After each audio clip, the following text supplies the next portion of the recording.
Entonces empezó este viaje de empezar a perseguir mis miedos porque empecé a tomar estas decisiones más alineadas a mi corazón, a lo que anhelaba, pero que por lo tanto evidentemente iban a retarme más, a salir, a sacarme de mi zona de confort y a llevarme a enfrentar muchos miedos. Y uno de los primeros miedos grandes que vinieron en ese camino fue unos meses después, en un viaje a la Saladita, que estaba yendo con mis amigos, donde me vi enfrente de la ola, con mi tabla de surf, con muchísimas ganas de aprender a surfear, y viendo una ola de apenas 1 metro como de altura, en esta playa donde mucha gente aprende a surfear, que las olas son nobles, y las patitas temblando.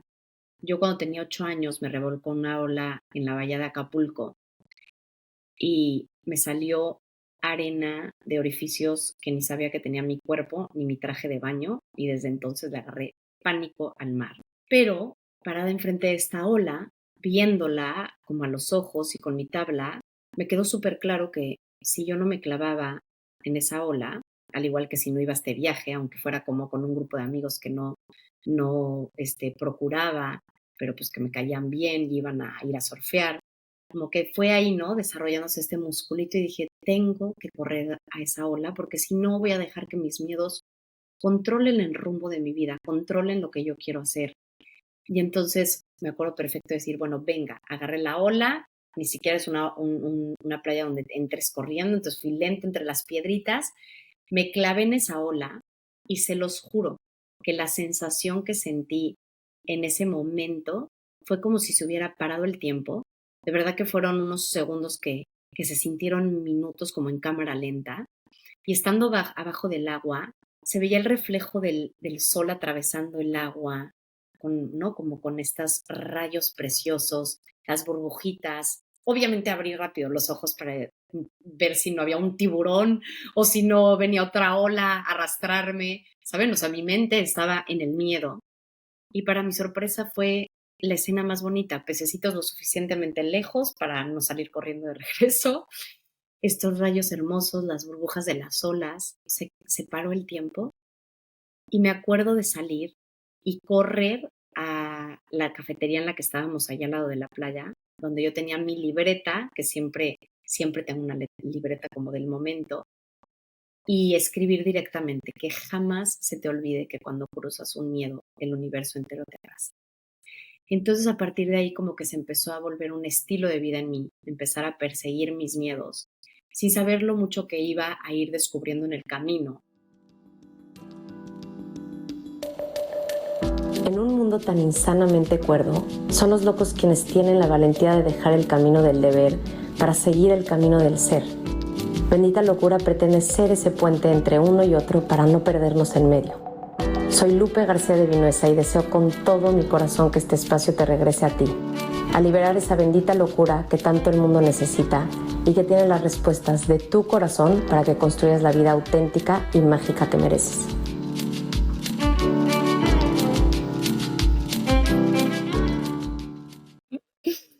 No lo puedo creer que estoy aquí, dando inicio a esta segunda temporada de Bendita Locura, que empezó la primera cuando me mudé a California, embarazada de Julia, con Luca de 2 años, en el 2022. Fueron apenas como 7 capítulos, pero que me llenaron profundamente. Y hoy siento que literal ya es como hace otra vida, porque ha pasado tanto en medio, pero me emociona todo estar aquí. Y con esta nueva temporada pretendo de verdad que poner ahí mi locura sin censura, entrevistar a las mentes que más me inspiran, eh, y sincerarme de todo corazón a cuáles son esos miedos profundos que tengo, que es parte de ellos, son mis grandes sueños, y a la vez, pues entrevistar a esa gente que tiene esa valentía de abrir su corazón, de mostrarse, de desnudarse emocionalmente, de mostrar sus miedos y sus sueños. Así que me encantaría en este primer episodio contarles un poquito de qué es Bendita Locura. Si no me conocen de quién soy yo, me llamo Lupe García de Vinuesa. ¿Y qué es Lulalo? Que Lulalo viene de Lupe la Loca, ¿Y por qué esta palabra me emociona tanto y todo lo que representa?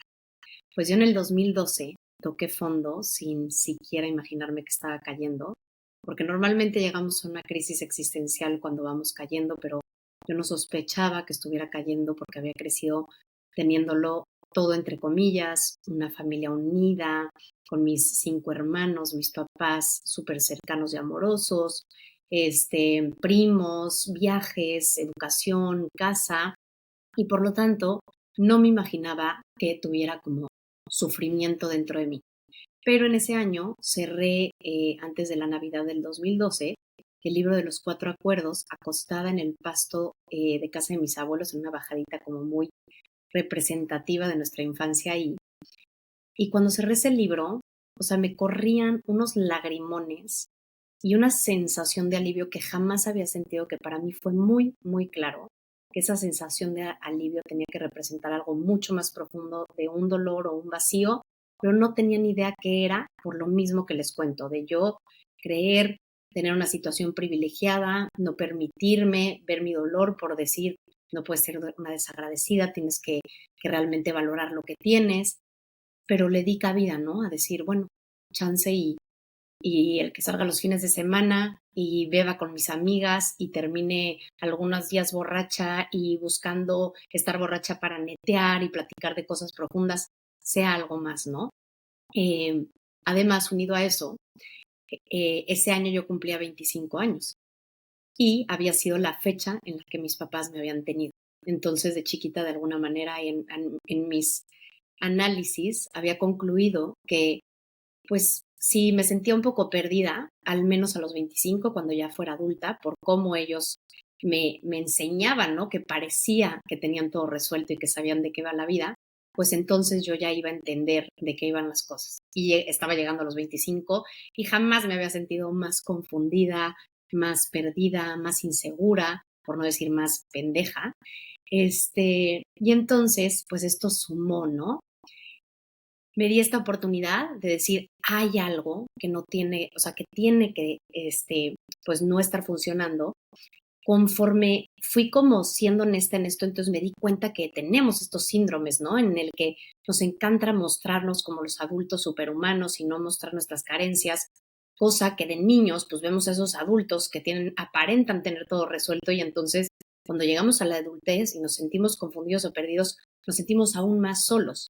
Y también hay esta actitud que tenemos muchas veces y más si crecimos con ciertas vidas ideales o no habiendo vivido como alguna catarsis o crisis como fuerte o evidente en nuestra vida, donde también esa como falsa bondad, que es como otro síndrome, no nos permite darnos cuenta que no es que seamos desagradecidos, es simplemente verbalizar la verdad, ¿no? Que es humana, todos tenemos carencias, todos tenemos vacíos, todos tenemos inseguridades, pero este primer síndrome del adulto superhumano nos imposibilita empezar a poder sanar porque creemos que es algo de débiles reconocer que tenemos un vacío. Y por último, como el síndrome de lo normal, nos han dicho que hay un caminito en el que pues yo a esta edad tenía que haber palomeado y estaba palomeando, ¿no? Donde encajaba en todo lo que se había esperado de mí, lo que supuestamente me daría la felicidad. Había hecho esa carrera, tenía al novio y entonces palomeamos todo eso que nos va a hacer felices y conforme esa cosa es cada vez más sensible o más significativa, como lo puede ser pues ya un matrimonio o un hijo, y nos damos cuenta que ahí no está la respuesta, más frustración y más dolor y nadie nos explica eso, ¿no? Entonces, cuando toqué fondo, decidí que era momento de empezar a tomar decisiones radicalmente alineadas al amor, a escucharme. A la vez este libro me hizo como cuestionarme, se llama Los 4 acuerdos, como que fue la primera vez que pude darme cuenta que el ego no es el egocentrista narcisista, ¿no? El ego es ese personaje de ese molde en el que entramos, donde palomeamos todo lo esperado, donde pretendemos muchas veces llenar los vasos ajenos, pero ni nos damos cuenta que son ajenos. Y entonces, al empezar a entender el ego, pues me permitió decidir con contundencia, voy a tomar decisiones solo alineadas al amor, que para mí eran a mi verdad y a esa voz auténtica, loca, que ahorita les voy a explicar qué significa para mí esta voz loca. y entonces poco a poco ir descubriendo cuál es el camino. Entonces, pues eran, en pocas palabras, tomar decisiones locas, ¿no? Hacer locuras. Para mí, para mi entorno, para lo que estaba acostumbrada a hacer. Entonces, el primer viaje que hice nunca se me va a olvidar. Me fui a Chiapas con una de mis mejores amigas despuesito de leer ese libro. En ese viaje probé por primera vez el mezcal y tremenda peda me fui a colocar.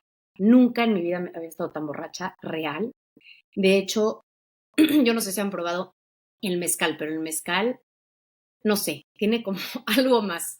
Y real me salió como un enojo de dentro de mí que nunca me había pasado, que terminé peleándome con esta amiga, lo cual en mi vida me ha pasado hasta mis 25 años. Al día siguiente le lloraba pidiéndome perdón. Si algún día me escucha, se va a carcajear de la risa. Pero ya ese fue como mi remate, o sea, de definitivamente hay algo aquí oscuro para que saques como esta ira que tienes dentro, esta frustración, este enojo y se la saques a alguien que quieres tanto, ¿no? Con toda tu alma. Entonces, bueno, ya empezó con contundencia el empezar a tomar estas decisiones locas, locas para la sociedad o para lo que se esperaba de mí, pero congruentes conmigo. Y entonces me fui, unos meses después quería aprender a surfear y me fui con un grupo de amigos que no, o sea, como que no salía mucho con ellos, no eran como de mi círculo cercano, pero me caían súper bien, iban a ir a este plan a la Saladita, que además son unas olas muy nobles para aprender a surfear. Y entonces, en ese viaje, yo parada enfrente de las olas, de una ola, o sea, era una ola, de no menos de 1 metro, que realmente este mar es noble, me di cuenta perfectamente que si yo no me clavaba en esa ola, era dejar que mis miedos como dictaran mi vida, ¿no? Y dictaran hasta dónde yo iba a llegar. Y entonces dije, no, o sea, si realmente anhelo surfear, me tengo que clavar en esta ola. Entonces cogí mi tabla, me acuerdo perfecto, ni siquiera correr porque en esta playa son piedritas y entonces fui caminando. Y cuando me clavé en la ola, se los prometo, fue como si esos segundos se hubieran hecho como minutos, se hizo cámara lenta y entonces veía abajo del agua, porque obviamente abrí rápidamente los ojos para cerciorarme que no hubiera un tiburón o otra ola que me fuera a comer. Y todo esto porque yo le tenía mucho miedo, eso se me olvidó decirles. Yo le tenía pánico al mar porque a los 8 años me había revolcado una ola cuando estábamos en Acapulco y me revolcó de tal manera que durante una semana me salió arena hasta de orificios que yo ni sabía que mi cuerpo tenía, ni que mi traje de baño tenía. Entonces le cogí pánico, ¿no? Y entonces al clavarme, a abrir los ojos rápidamente, había lo suficientemente lejos pececitos nadando, las burbujitas de la ola que acaba de pasar, el reflejo del sol atravesando el mar, que se los prometo, o sea, yo no sé si fue como un momento divino o yo lo he idealizado en mi mente, pero desde ese segundo salí corriendo a escribir en mi libreta del momento, siempre tengo como una libreta del momento, que nunca se te olvide que cuando cruzas un miedo, el universo entero te abraza. Esa fue mi sensación, de verdad, honestamente sentí que el mar entero me estaba dando la bienvenida como de aquí estamos y aquí estábamos y aquí hemos estado siempre y ahora esta es tu mayor vida, ¿no? Tu mayor posibilidad. Antes no podías surfear, antes no podías estar en el mar. Ahora sí, porque has vencido ese miedo que era de alguna forma una ilusión por una experiencia, pero que puedes transformarlo, ¿no? Ahí se marcó el inicio de un nuevo estilo de vida que ahora he ya caminado por más de 11 años, en donde sé que mis miedos son mis grandísimos maestros y aliados a mi ser más auténtico y a mi vida más real y sincera y expansiva que puedo vivir. Y entonces, pues empezó este caminito, ¿no? Este camino de miedos, de miedo al amor, donde cada vez podía ir conociendo algo más real de lo que soy yo y mis posibilidades. Pero a todo esto, ¿por qué? ¿Por qué tenemos tantos miedos si nacemos sin ellos, ¿no? O sea, un bebé nace y nace sin juicio, no se ve a sí mismo y dice, ay, mejor este perfil porque aquí me veo más guapo. Eh, llora o sea, llora con todas sus fuerzas y no está pensando si alguien lo va a ver feo o si la gente del departamento de al lado se va a despertar y a la misma vez puede pasar un segundo después y carcajearse a todo el pulmón y despertar al vecindario entero y le da exactamente igual, porque no ha aprendido del miedo, porque no ha aprendido a condicionarse. Obviamente también está está en un proceso donde es inconsciente de su conciencia y donde como adultos lo que desarrollamos y esas alas que recobramos o que ganamos es el ser conscientes de nuestra conciencia. Por eso ya lo podemos como ver más adelante conforme pues todos estos capítulos y todos estos invitados deliciosos que vamos a tener, que además de verdad, o sea, todos los invitados tengan títulos o no títulos, lo más valioso para mí va a ser su experiencia propia, ¿no? Y que nos compartan todo lo vivido en carne propia. Entonces llegamos a este mundo libres de miedo, empezamos a aprender el miedo aquí, empezamos a aprender el miedo aquí porque nadie nos cuenta que somos adultos con carencias, pretendemos ser los adultos superhumanos, y entonces aparentar, ¿no? Que podemos amar con todo nuestro corazón, que estamos bien, que sabemos y estamos resueltos, etcétera. Pero ¿por qué vamos aprendiendo el miedo? Según el doctor Gabor Maté, tenemos dos necesidades cuando somos, o sea, desde que nacemos. Una es el vínculo y la otra es la autenticidad. Pero como literalmente necesitamos esa conexión para sobrevivir, o sea, somos las criaturas que somos más indefensas y necesitamos el cuidado de los adultos. Entonces, intuitivamente y sabiamente, leemos qué es a lo que nos tenemos que acatar para recibir ese amor de quienes nos cuidan. Y así, poco a poco nos vamos olvidando, mientras vamos creciendo, de nuestra parte auténtica, de nuestra expresión auténtica.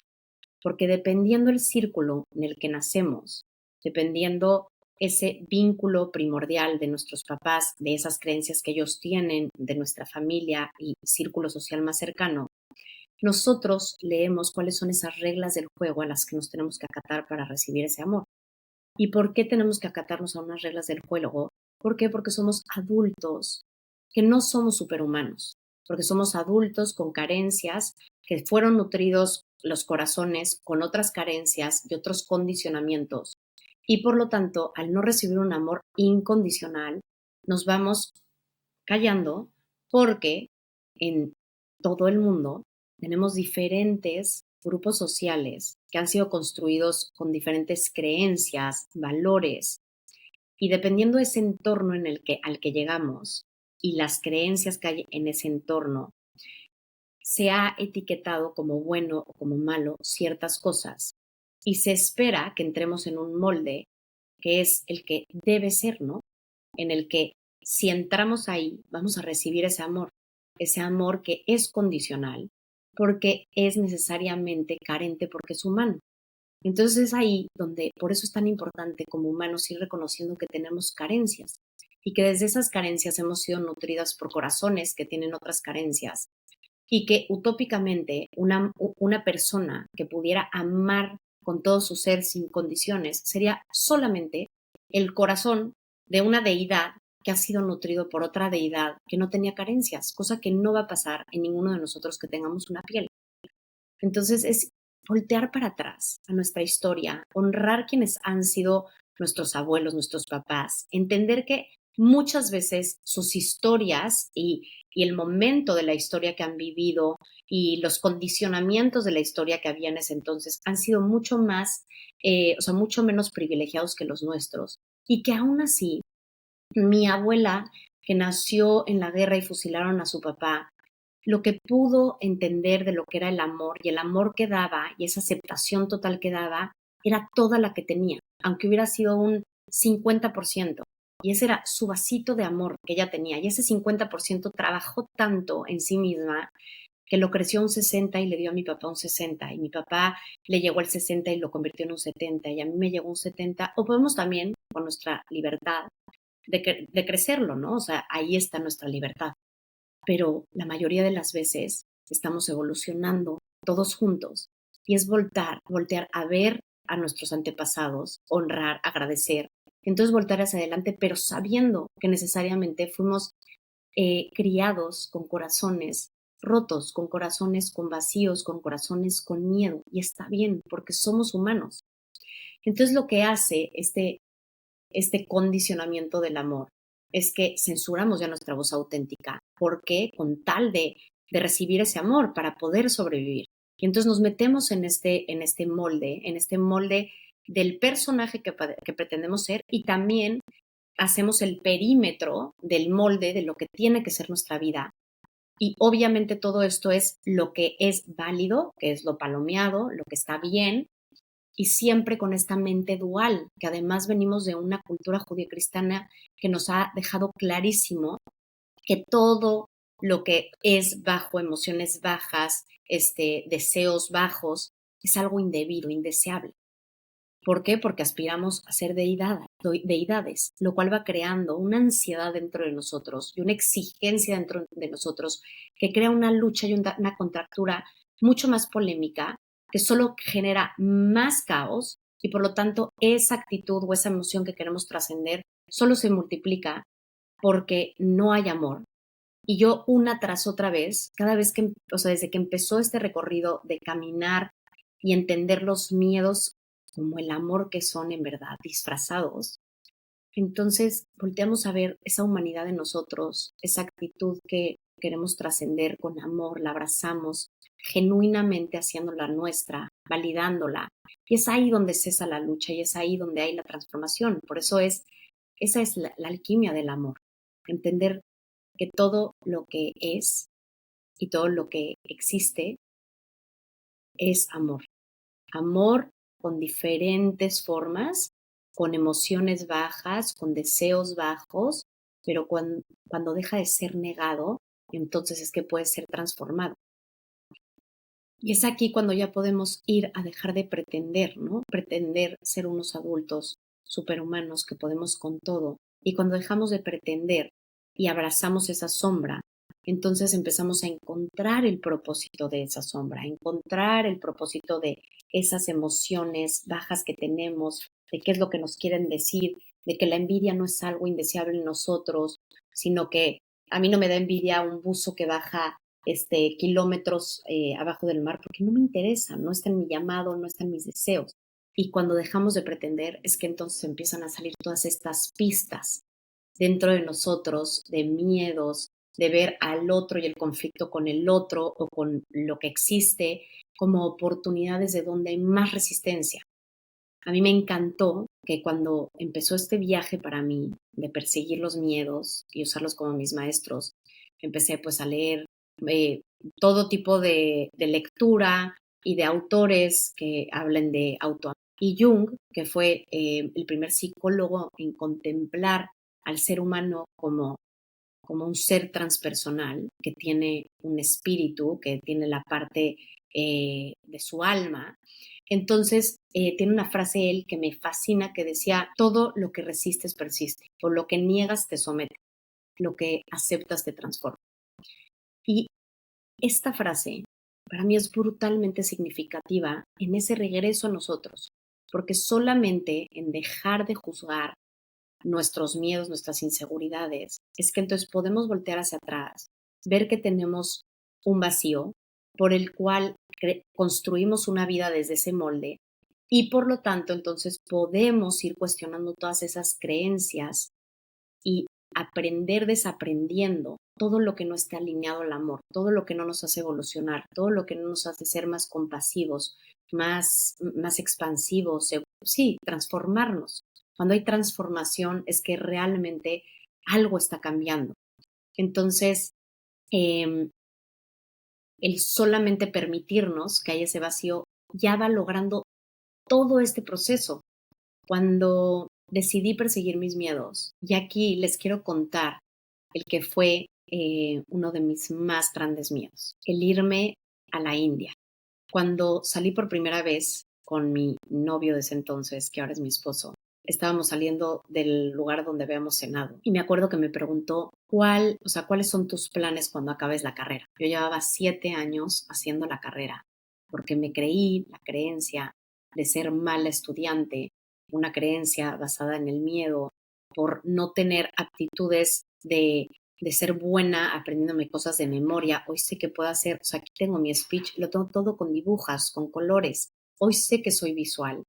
Y entonces sé que no soy tonta, pero mi mente se creyó que era tonta y por lo tanto mis emociones y por lo tanto mis acciones y por lo tanto yo hacía realidad lo que me creía, ¿no? Pero bueno, el punto es que en ese entonces yo estaba repitiendo mi tesis por tercera vez y le dije, si me logro titular, lo único que sé es que quiero hacer un viaje importante antes de establecerme. Y me dijo, no te puedo creer. Si sigues, o sea, si seguimos saliendo, si volvemos a salir una vez y seguimos saliendo, hay que hacer ese viaje juntos porque literal es mi sueño. Entonces, desde ese día se volvió un sueño en conjunto. Como al año de ser novios empezamos a ahorrar y 2 años después estábamos volando a Mumbai con un solo vuelo de ida. Yo dejé mi seguridad, mi nido, el vivir en casa de mis papás de toda la vida, a mis 25 años, y nos fuimos a este viaje que a mí me dio pánico porque yo para ese entonces sabía que me quería casar. Sergio no sabía que se quería casar, no estaba seguro, de hecho dejamos, o sea, inclusive cortamos porque yo entendía que pues él chance y no sabía si quería hacer una vida conmigo, pero al día siguiente que yo lloraba, mi papá me dijo, pero a ver, no estoy entendiendo, tú sabes que quieres estar con él, pero ese viaje es como secundario, entonces ¿por qué estás cortando? Como que me hizo darme cuenta que chance no habíamos entendido, terminé hablando con él, me dijo, claro que quiero hacer una vida contigo, pero no estoy segura ahorita si me quiero casar. Entonces yo me di cuenta que era más mi control y mi miedo, el empujar o forzar las cosas, y decidí, porque así se decide, tenemos que decidir soltar el control, tenemos que decidir aceptar pues toda esa marea de emociones que podemos sentir en los momentos que nos da miedo por algo que suena mucho más armónico y lo que ya teníamos de nuestra relación, la armonía que había en nuestra relación, y todas las señales que para mí eran evidentes que era una relación muy sana, eran suficientemente fuertes para este deseo, dejarlo de lado y confiar en la vida que iba a suceder lo que tuviera que suceder. Y entonces ya nos fuimos a este viaje, otra vez con las patitas temblando, y en este viaje tuve la posibilidad de conocer la cultura de la India, estuvimos 3 meses ahí, en Indonesia, no sabíamos qué iba a pasar absolutamente ningún día, entonces eso también me daba terror. Soltar el control en todos los aspectos, yo creo que es de las cosas que más miedo me ha dado, pero sí fue como un viaje que fortaleció mucho ese músculo. Y entonces ya llegamos a Mumbai, pasaron 3 meses, ahí conocimos de un retiro que se llama Vipassana sin buscarlo, pero toda la gente que mejor nos había caído había ido. Y entonces nos metimos a este retiro que se llama Vipassana, que dura 10 horas, o sea, dura 10 días y pasas 11 horas meditando. Ayunas desde las 12 del día hasta el día siguiente a las 6 de la mañana, todo con el propósito de silenciar la mente, de callar. Y entonces, en pocas palabras, les voy a contar lo que sucede. No puedes leer, no puedes escribir, no puedes ver a los ojos y no puedes ni rezar, ni hacer yoga, ni correr para que no atribuyas lo que el silencio de la mente te empieza a dar a una religión o una práctica que haces. Y entonces 11 horas diarias se vuelve muchísimo espacio para ir entrenando la mente, para irla silenciando, ir haciendo este espacio entre los pensamientos y ese observador que somos. En el momento en que empezamos a hacer eso, que además en Occidente, al estar tan fusionados con nuestra mente y nuestros pensamientos, creemos que somos los pensamientos y por eso sufrimos tanto. Y fue hermoso ya ver de una manera como mucho más sabia, explicada, lo que me había estado viniendo pasando con lo de los miedos, en el que te explicaban en Vipassana que todos nacemos y entonces nos etiquetamos como, ay, la leche de mamá me gusta, ¿no? O no me gusta. Y entonces ese deseo y rechazo a sí quiero la leche y no la tengo, o no quiero la leche y la tengo, es lo que nos hace sufrir. Y eso es en pocas palabras lo que estábamos hablando de los miedos. Tengo esta emoción baja, pero no la quiero tener. Esa lucha es la que nos hace sufrir. Y entonces, a partir de, en Vipassana, de empezar a observar y poner tu atención en tu respiración y observar las sensaciones que tienes primero en este espacio y luego alrededor de todo tu cuerpo y aceptar las sensaciones tal cual vienen y van, que todas son impermanentes y como todo en la vida. Entonces vas desarrollando el músculo emocional de la ecuanimidad, que es aceptar las cosas tal y como son. Vipassana quiere decir ver las cosas tal cual son. sin el velo de todas esas creencias y etiquetas de mal y bien que nos hemos puesto y que por lo tanto nos obligan a perfilar ese personaje y a querer crear la vida de determinada forma cuando ese molde solamente nos está limitando de conocer algo mucho más expansivo de lo que podemos, ¿no? Y entonces me acuerdo de llegar y la primera vez, como tengo escoliosis, meterme un cojín, otro cojín en la pompa izquierda, en la derecha, en la rodilla izquierda, en el tobillo, donde se juntaban mis piernas. Un dolor después de estar una hora ahí, que yo dije, si sigo metiéndome cojines, jamás va a cesar esta como lucha intensa contra lo que está haciendo, que es ahorita. Lo mismo me empezó a pasar el día que me empecé a obsesionar de cuánto tiempo falta y volteando a ver al reloj, se volvió una pesadilla.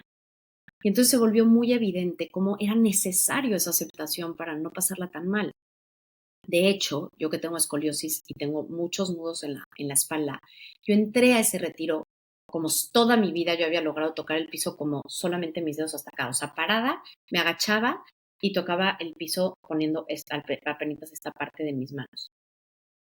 En esa práctica de 10 días, conforme fui pudiendo entender que era una actitud genuina, o sea, no era el pretender, sí, ya estoy muy bien, no voy a voltear a ver el reloj, puta madre, puta, no, era, a ver, tengo un dolor del lado izquierdo de la espalda tremendo. Y a veces hasta literal decía, sonríe, y sonríe genuinamente como si se queda ahí 10 días enteros el dolor. No pasa nada, ahí puede estar. Y se los prometo, o sea, era como un milagro.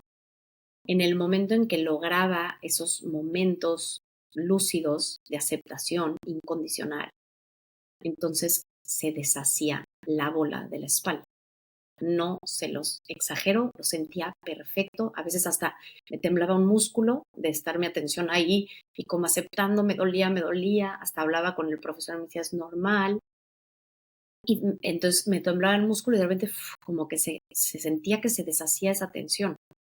Salí del retiro y toda mi palma tocaba, sin haberme estirado, habiendo hecho ninguna práctica, mi palma entera tocaba el piso. Ridículo. O sea, más bien como imposible para nuestra mente racional entender. Muy evidente y muy lógico para lo que somos amor, que somos energía, que somos mucho más esa conciencia y esa actitud que decidimos tener de ver las cosas de una manera o de otra. Podemos escoger las cosas desde la negación de creer y pretender ser adultos superhumanos, o podemos abrazar nuestra humanidad, reconocer nuestros miedos, aceptarlos y abrazarlos, y entonces tocar los lugares más altos que podemos tocar en esta vida. Ahí mismo, en este viaje de la India, después fuimos a Indonesia y todos los templos están construidos con 3 escalones y las casas con 3 escalones que subes y 3 escalones que bajan, que ejemplifican las subidas y las bajadas de la vida porque eso a ellos les recuerda honrar tanto unas como las otras. Todos los días las mujeres balinesas crean sus ofrendas con frutos y flores frescas del día y la hoja de plátano como la canastita y las sacan y se las ponen a sus estatuas de sus dioses y se las colocan a sus demonios en el piso, porque saben que solo honrando tanto lo alto como lo bajo es que se encuentra la armonía. Entonces estos fueron otros regalos en los que, cruzando ese miedo de ir a la India, de ir a este viaje de 6 meses, la vida y el universo me abrazó. Y para mí la cereza del pastel, o así lo quisiera creer, es que genuinamente solté el que, pues, saber que Sergio sí quería construir una vida conmigo, pero no le interesaba casarse, aunque a mí sí. Y estando en el viaje, un día que estábamos escalando, bueno, caminando en una montaña enfrente de los Himalayas, me pidió que nos casáramos. Se había ido en un tuk-tuk a comprar mi anillo y ahí nos comprometimos. Y en un mes estábamos en México celebrando una boda increíble con toda nuestra familia. Y fue esa cereza del pastel, del universo abrazándome una vez más. Entonces, esto que nos dice Gabor Mate, en el que muchas veces sacrificamos nuestra autenticidad para ser aceptados y amados, es normal. Es lo que hicimos en un instinto de supervivencia para recibir ese amor. Y lo teníamos que hacer.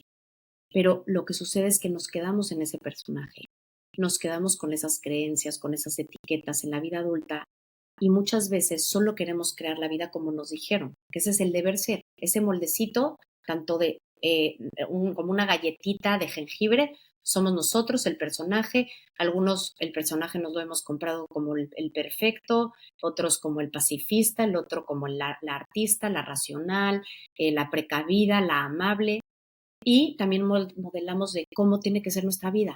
Me tengo que casar porque si no, entonces todo eso podemos hacerlo desde el amor, pero si es desde el deber impuesto, desde la lucha, desde la guerra con nosotros mismos, sin escuchar nuestra voz auténtica, solo está creando más sufrimiento.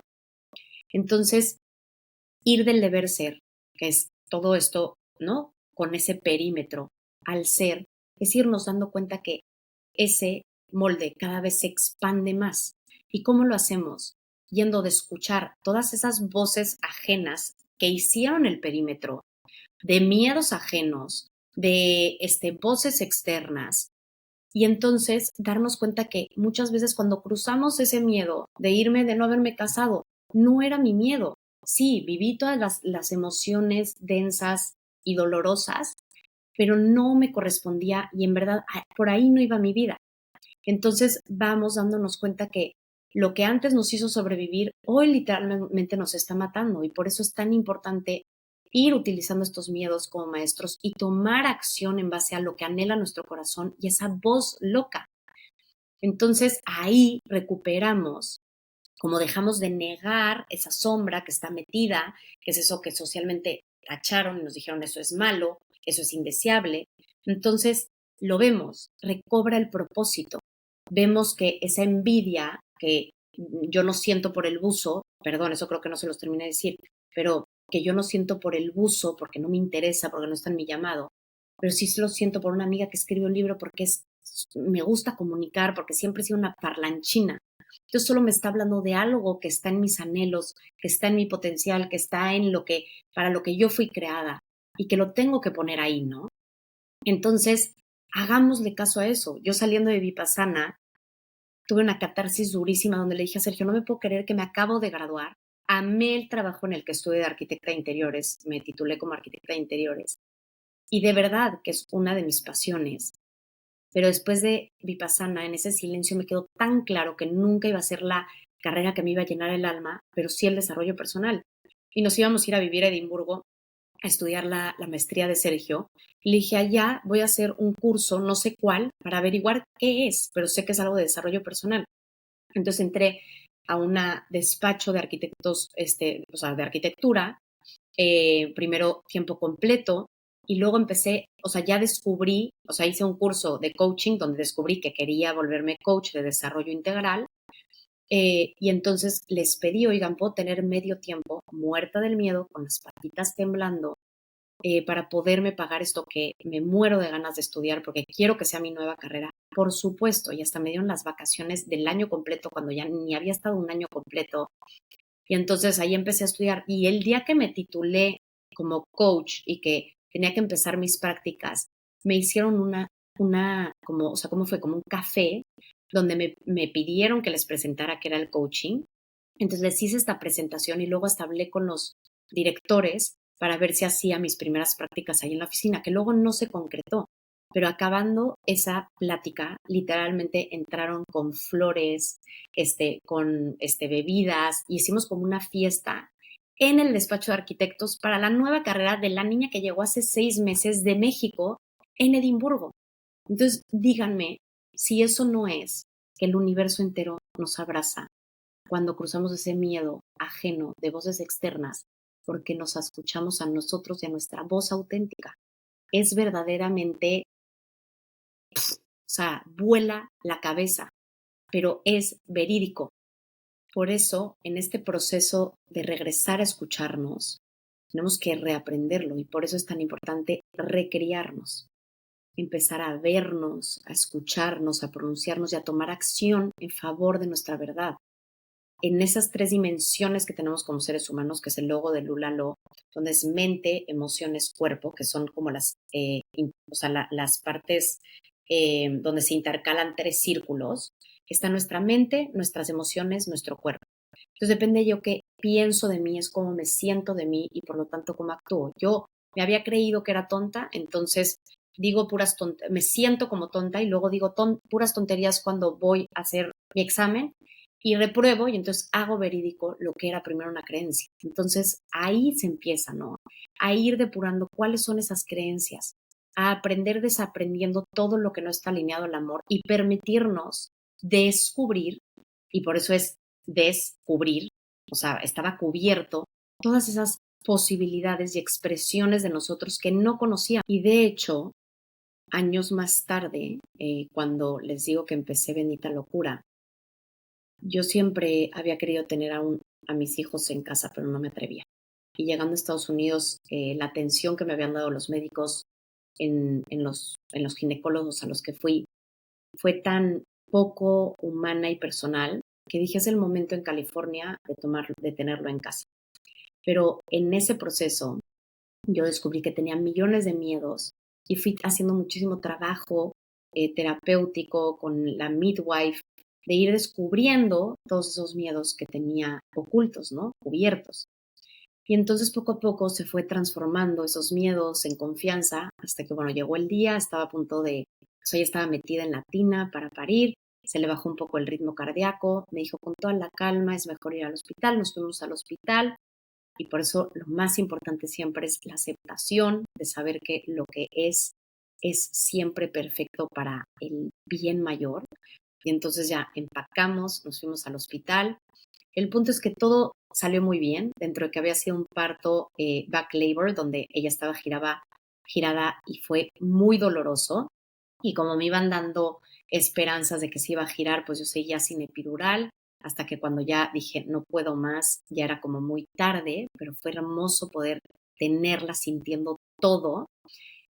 Pero cuando nació tuve un desgarre fuertisísimo que luego me creó un hematoma. Y entonces estuve un mes en cama, con una infección dolorosísima que no me dejó sentarme durante un mes dando pecho en cama. De ahí, el día que me pude sentar, volamos a Miami. Y llegando aquí a Miami, estuvimos un mes en casa de mi suegra, en lo que poníamos nuestro departamento. Llegamos a nuestro departamento y al mes, Julia acabó en terapia intensiva.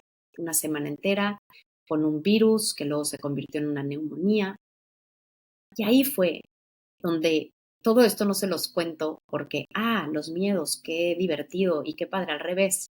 Como que en este momento de mi vida llegaron como cosas muy difíciles, pero se los cuento porque yo jamás valoré lo que esa herramienta o ese músculo emocional que había aprendido un día en la India me iba a aportar en mi vida. Ahí fue la primera vez que realmente lo valoré y que dije, no puedo creer el año que me eché de mudanza de México a California, a los 9 meses de estar pariendo, todo esto que pasó, luego a Miami, y haber podido vivir esto con relativa paz y con cero depresión y de verdad, o sea, disfrutando, o sea, yo ese mes en cama disfrutando a mi bebé.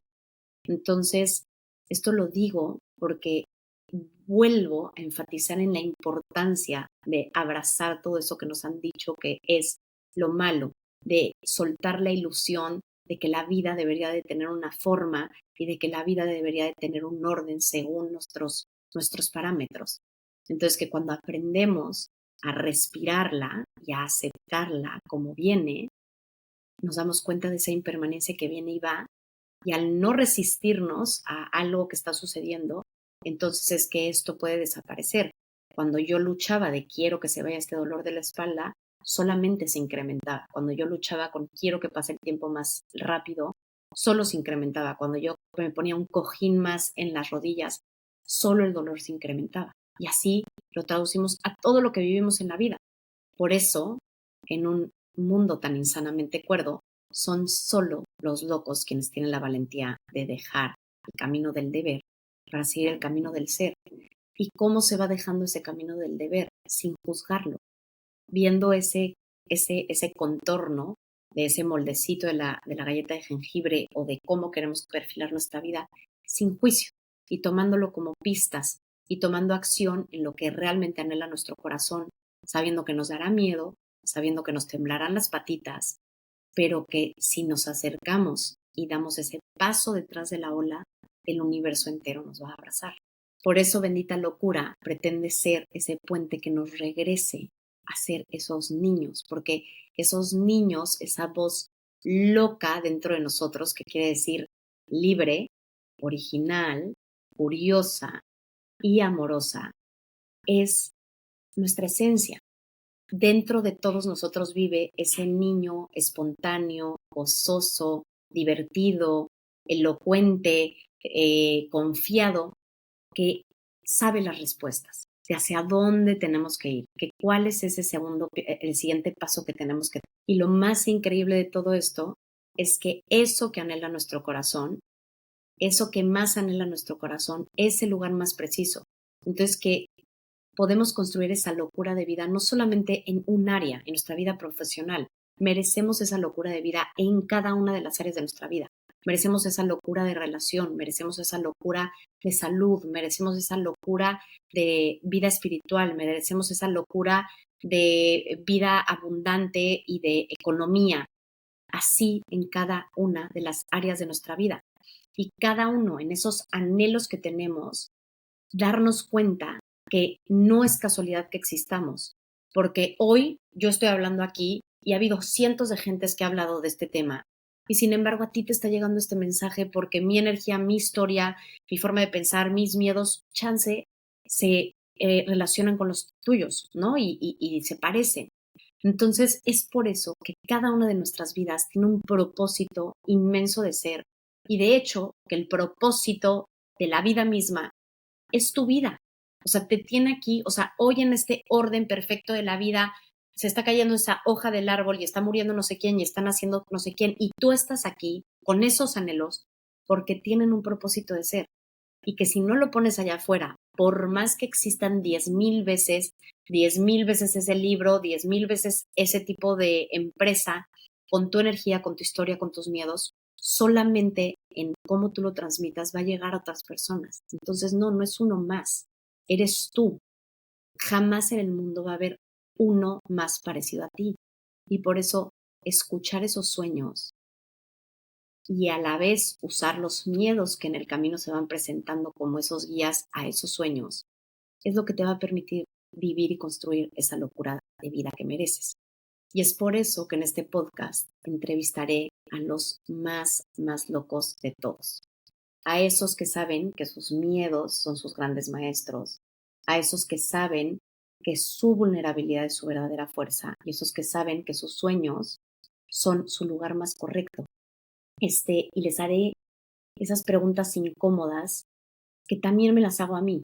Indagaré en sus sueños más sinceros porque son los que también me prometo a mí alcanzar. Así espero que las respuestas te inspiren a abrazar tu humanidad y que de esa manera entonces puedas regalarte tu verdad más grandiosa. Deseo que la bendita locura, sin censura, de mis invitados y mía, sea un vehículo que te permita escuchar tu voz loca, para que así te conviertas en quien naciste para ser y lo que naciste para vivir.